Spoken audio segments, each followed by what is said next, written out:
Hi, this is Alan Cho.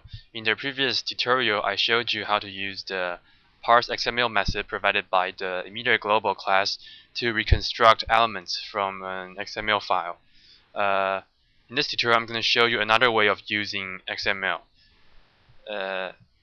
Not only does the EmitterGlobal class provide the two XML and parseXML methods, but also the elements, particles, particle sources, emitters, fields, deflectors, behavior triggers, and behaviors.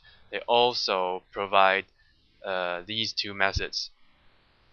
And for instance, before that, let's look at this code I've already written here.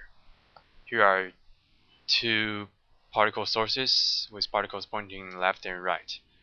Okay, so I don't want to get the XML representation of all these elements, and what I want is only the XML representing this particle P1. So all I have to do is I'll just simply trace it. All I have to do is call the particles to XML method and to XML string to format it. Okay, so this is the particle object's XML representation. You can notice that the root node is this particle node. This does not belong to another root node. In which case, if you call the toXML method of the EmitterGlobal class, you get a root node of emitter engine, and you can use this XML representation to reconstruct this particle with multiple particle objects. So to spare the process of creating an external XML file and then load it, I would just create an XML object here. XML, XML. Okay, I need to copy this to my clipboard.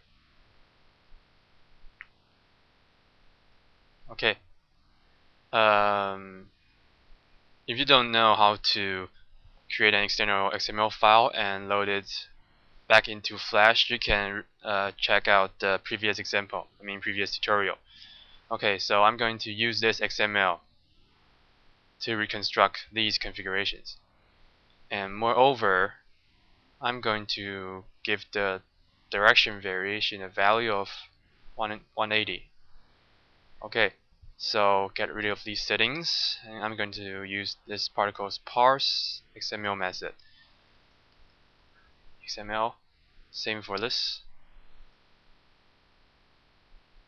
So I'm using a single XML object to reconstruct this particle twice and give these two particles the same setting. And notice that an object must have a unique ID here, which is particle 0.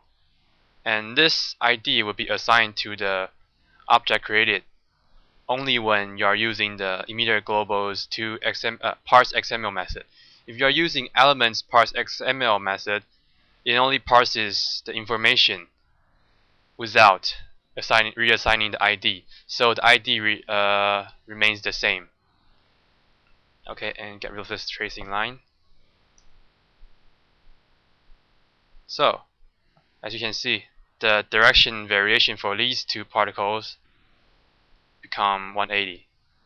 Alright, so this is how you use a single element's XML representation to reconstruct the object.